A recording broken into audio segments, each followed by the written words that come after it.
Open this door! I can hear a shooting in there! Don't stop, sir! There's no need for this! Open now! Open the door! Officer, I'm Special Agent Omika Walker, FBI. I'm on medical leave and connected to life support equipment. I don't care who you say you are. Officer, please, I'm not dressed. Police, open the door now! Please, I need a moment to safely disconnect the tubing. This device keeps me alive.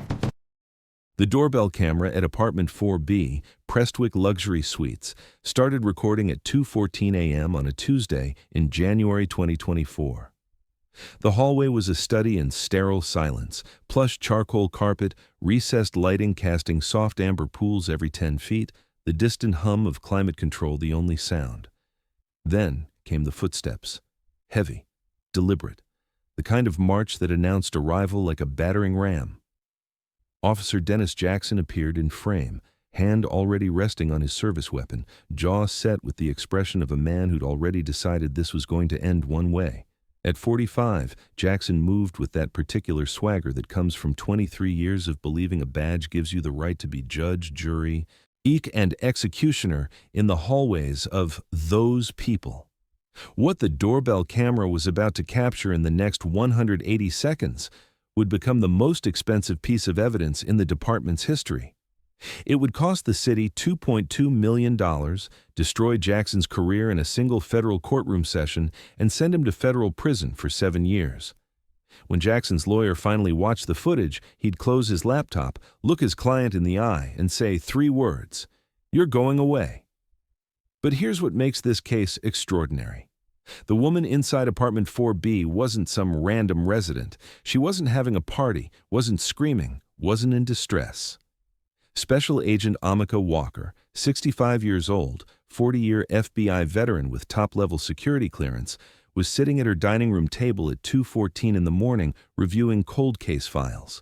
A cup of chamomile tea cooling beside her laptop, her reading glasses perched on her nose and clipped to the waistband of her pajama pants, a sophisticated insulin pump and continuous glucose monitor, the only thing standing between her brittle diabetes and a fatal hypoglycemic crash. She was just working, quietly, in her own home.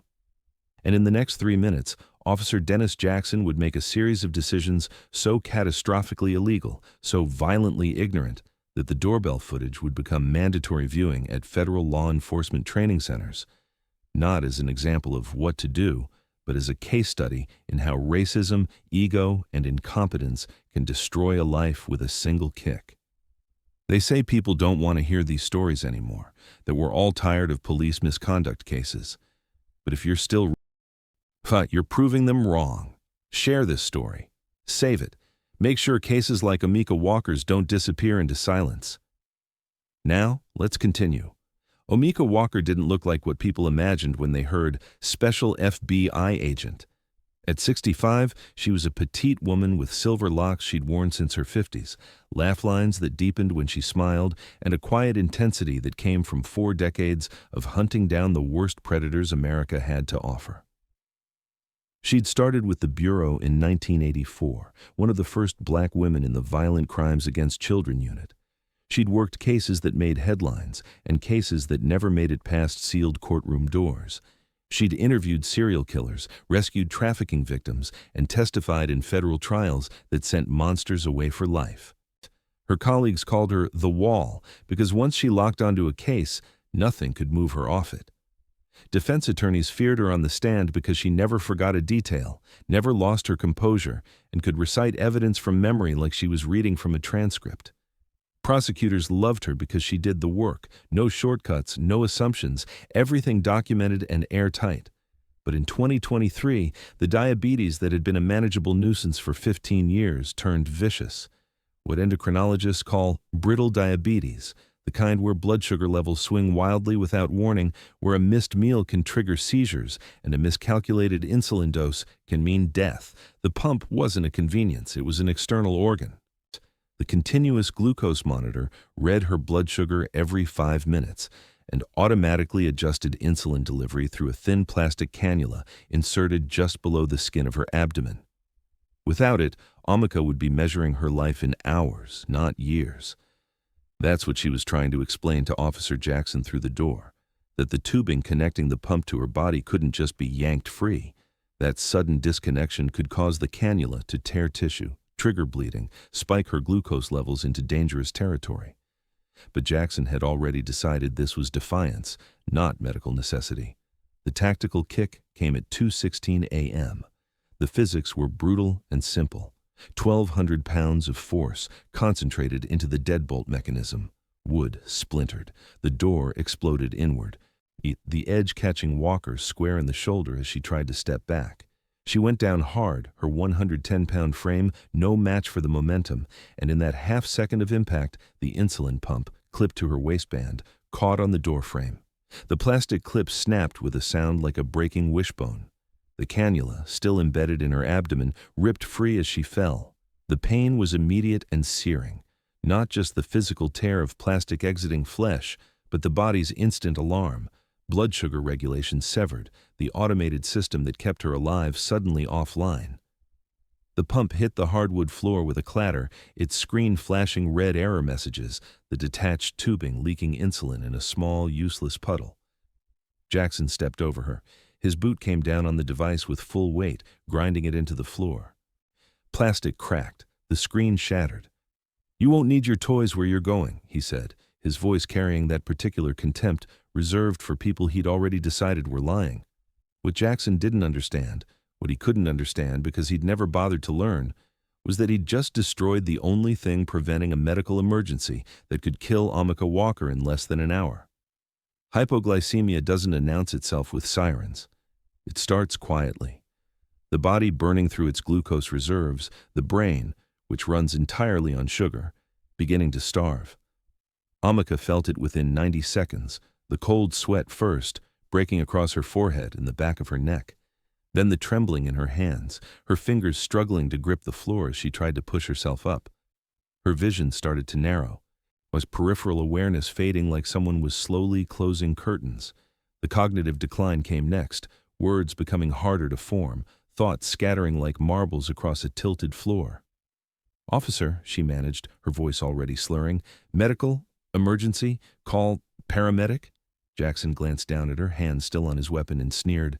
"Save it. You people always play the sick card when you don't want to cooperate. Get up." But Amika couldn't get up. Her blood sugar was dropping through 55, then 50, entering the territory where the brain starts shutting down non-essential functions to preserve itself. She slumped against the wall, trying to stay conscious, trying to remember the training from academy days about maintaining awareness even under duress. But what she didn't know yet was that every word Jackson was saying was being recorded. Not just by the doorbell camera still running in the hallway, but by the secondary system she'd had installed after a threat assessment 2 years earlier. FBI-grade covert audio surveillance embedded in the smoke detectors and the thermostat housing. The kind of system that captured everything within a 20-foot radius in crystal-clear digital quality. And Jackson, believing himself alone with a woman he'd already dismissed as worthless, let his mask slip completely.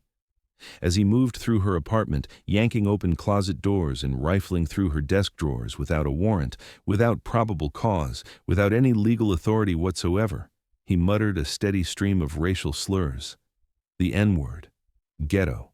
Welfare queen living in a fancy apartment. Variations on themes he'd probably used his entire career in hallways and patrol cars where he thought no one was listening.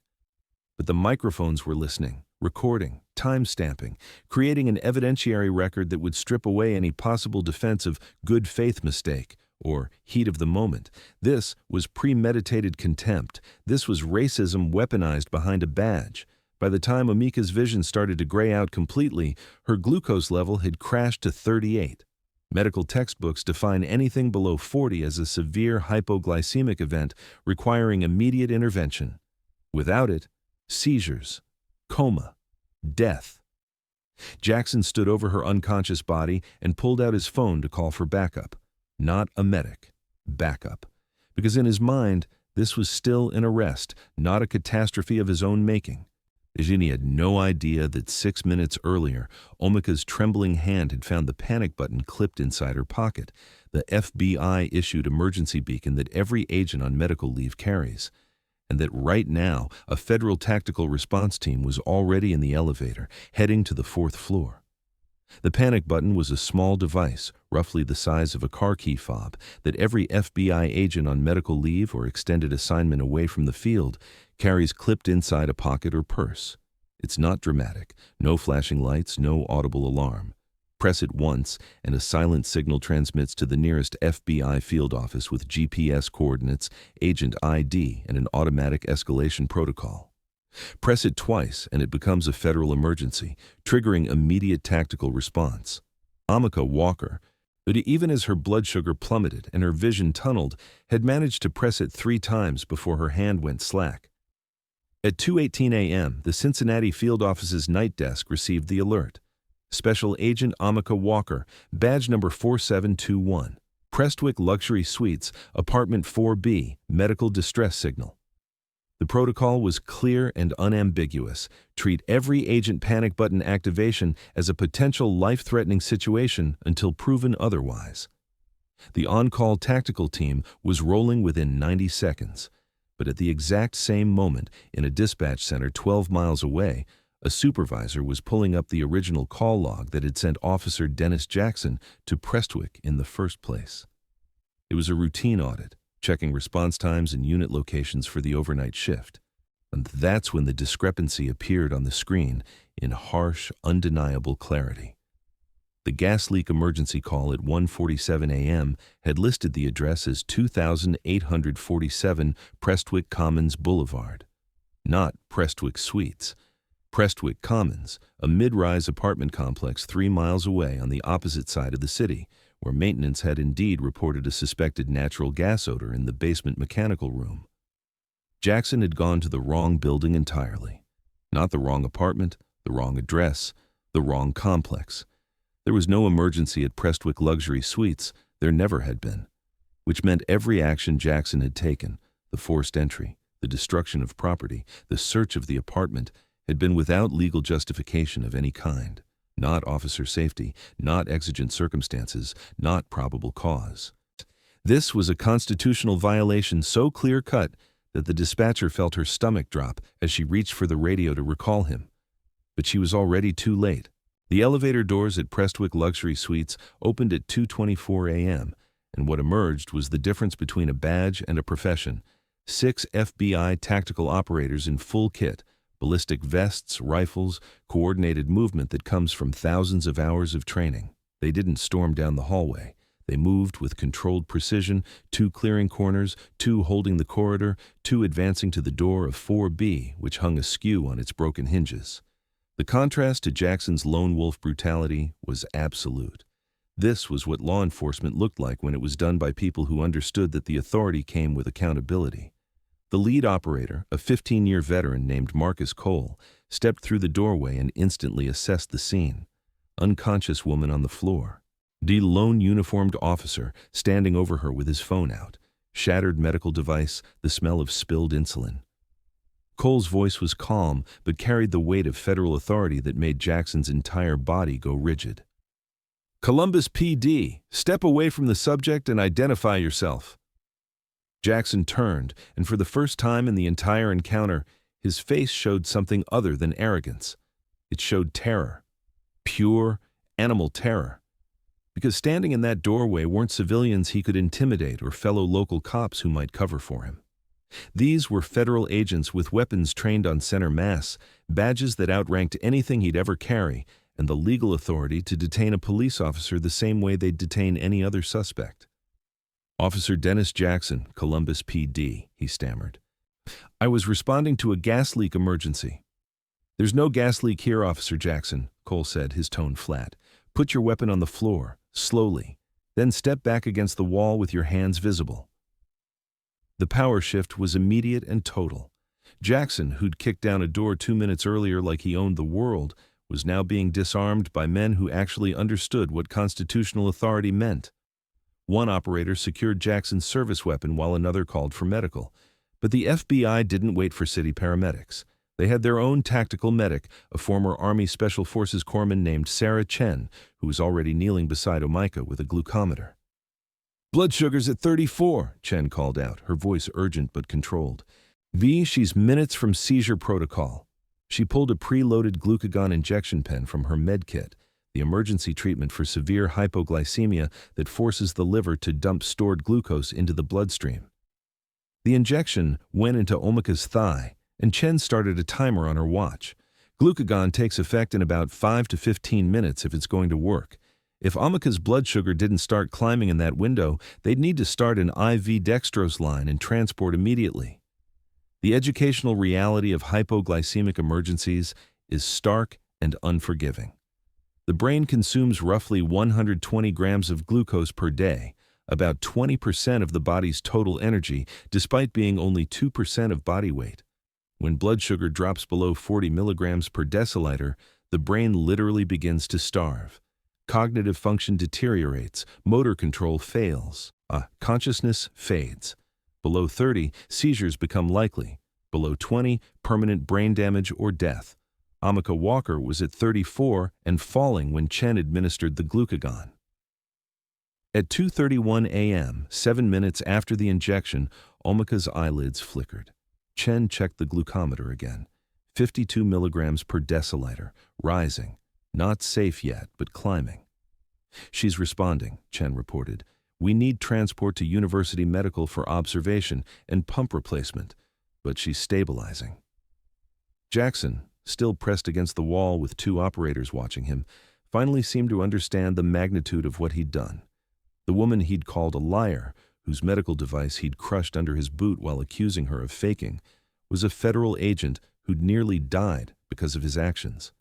And every second of it, the racial slurs, the illegal entry, the deliberate destruction, the refusal to render aid, had been recorded by systems he didn't even know existed. The dispatcher's voice finally crackled over Jackson's radio, 7 minutes too late.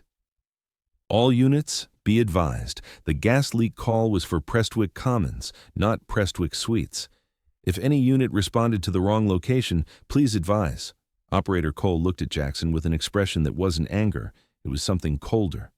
Disappointment. Officer Jackson, he said quietly, you're being detained for a federal civil rights investigation.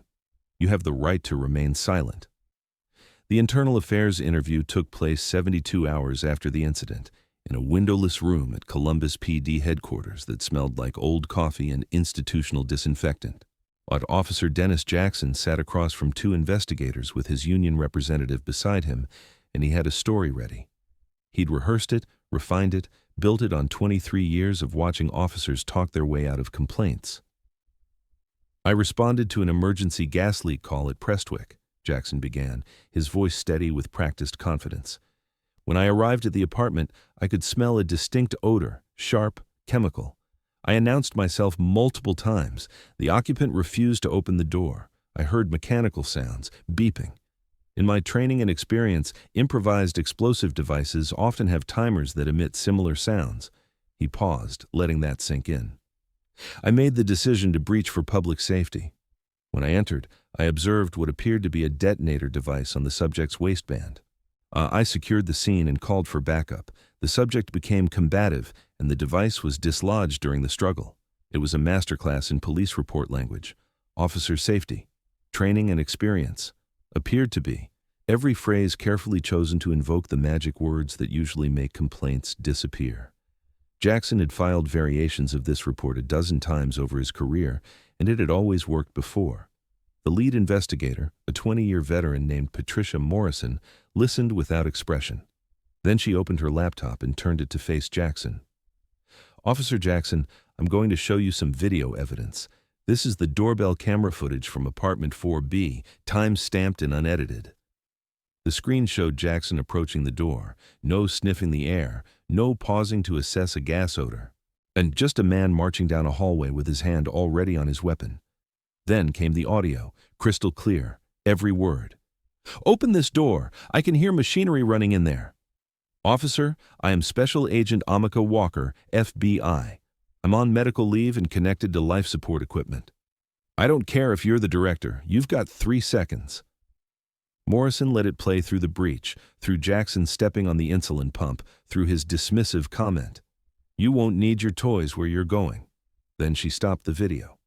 Officer Jackson, at what point in this footage do you smell gas or believe you're dealing with an explosive device? Jackson's jaw tightened.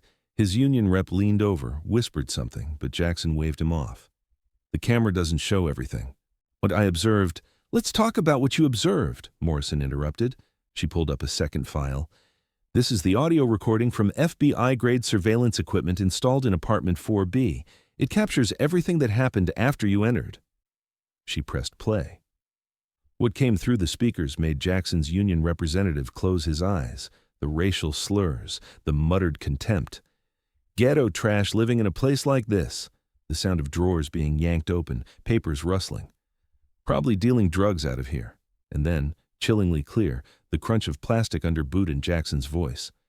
Fake-ass medical emergency. You people always got an excuse. The room went silent. Morrison let the recording speak for itself for a full 30 seconds before she closed the laptop. Officer Jackson, you entered the wrong building. The gas leak call was for Prestwick Commons, 3 miles away. You had no warrant, no probable cause, and no exigent circumstances. You destroyed a federal agent's medical device and refused to render aid during a life-threatening emergency. And you did all of this while using racial slurs that were recorded on federal surveillance equipment. This is where the legal reality becomes critical for understanding why Jackson couldn't hide behind the usual protections. In American law, police officers typically enjoy what's called qualified immunity, a doctrine that shields them from civil liability unless they violate clearly established constitutional rights that a reasonable officer would have known about. It's a high bar, and it's why many police misconduct cases never result in personal consequences for the officer involved. But qualified immunity has limits.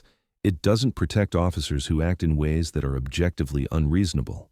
And breaking into the wrong building 3 miles from the actual emergency, destroying medical equipment, and refusing to provide aid while using racist language crosses every possible line.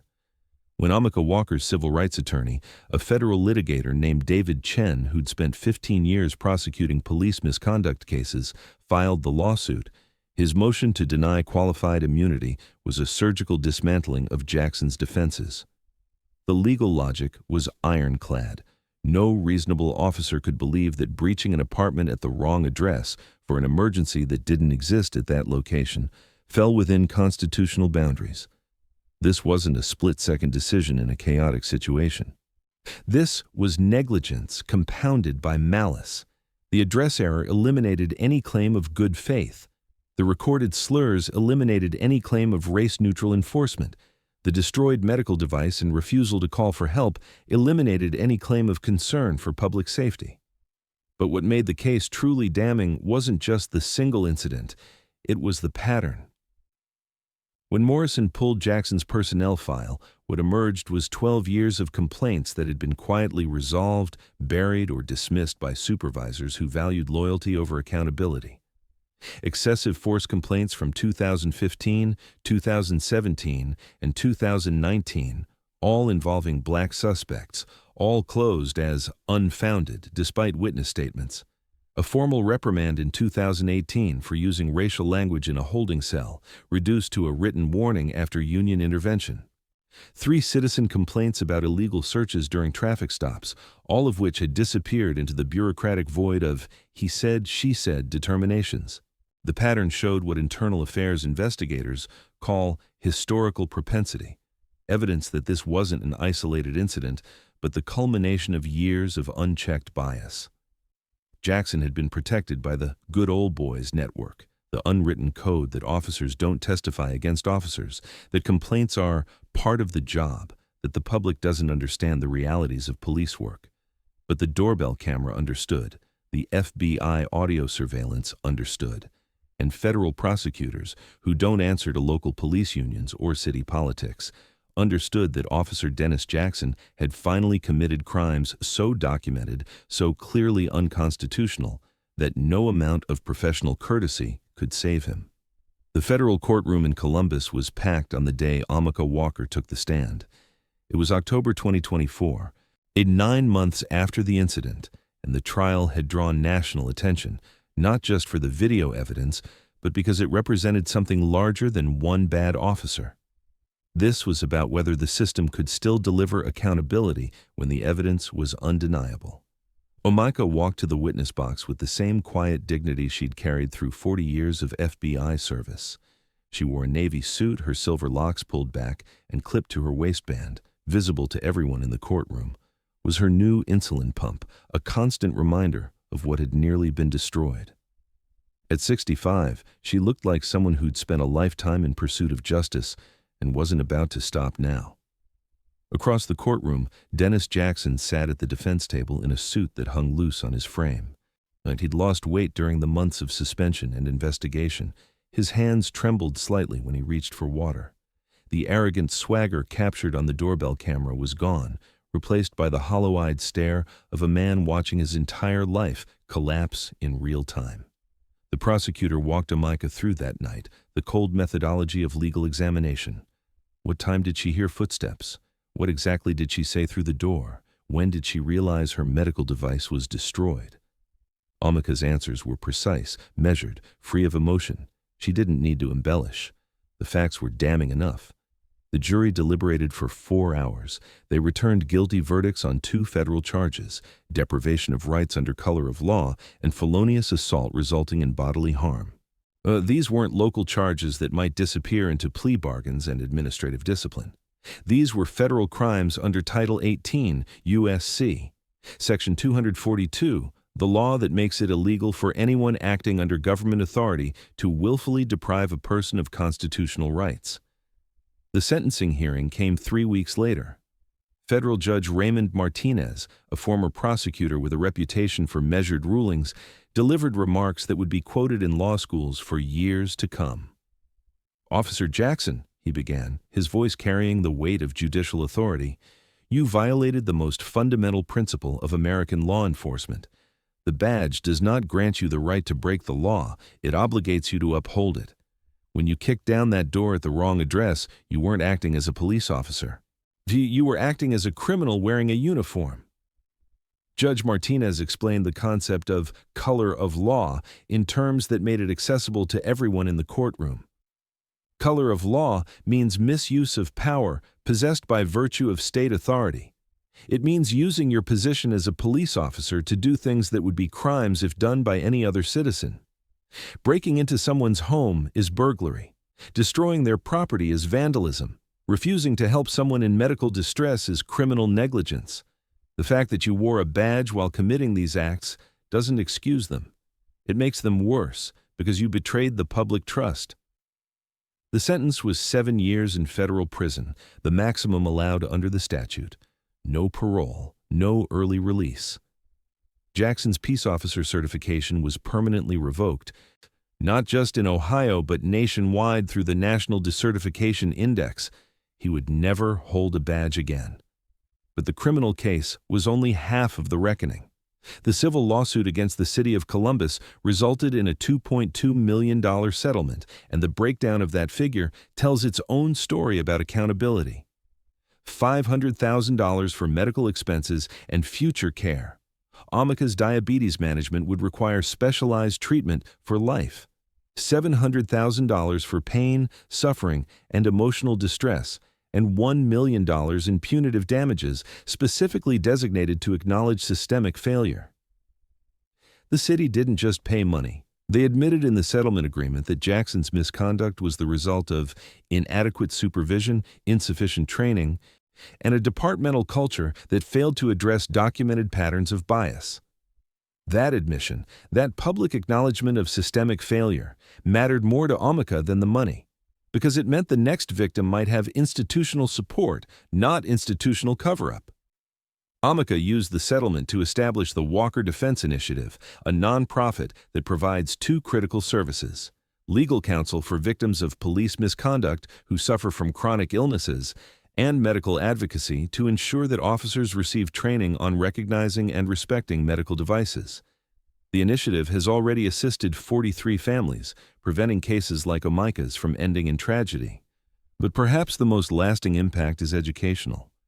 The doorbell camera footage from apartment 4B is now mandatory viewing at federal law enforcement training centers as part of the constitutional law curriculum. Instructors use it to illustrate multiple Fourth Amendment violations: unlawful entry, unreasonable search, and excessive force. They also use it to teach what modern surveillance technology means for accountability. The doorbell camera served as what civil rights attorneys now call a digital shield, evidence so clear and indisputable that it cuts through the fog of conflicting narratives and he said, she said testimony. The Fourth Amendment was written in 1791 to protect against British soldiers breaking into colonial homes. In 2024, it protects against police officers who forget that the Constitution doesn't pause at the threshold of someone's front door. And now, tagged with cameras recording in high definition, violations have consequences that can't be erased or explained away.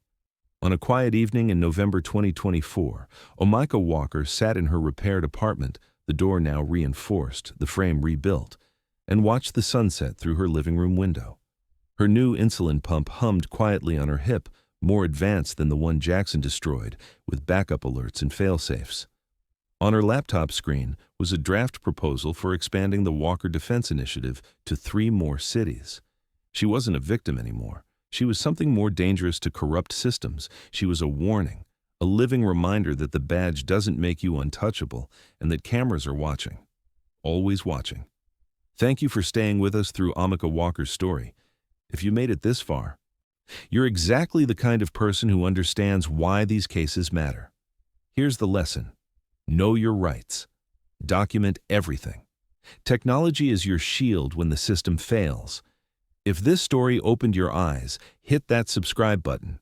Share this video with someone who needs to see it. Send it to your family, your friends, anyone who thinks it could never happen to them, because it can. And when it does, cases like this become their roadmap to justice.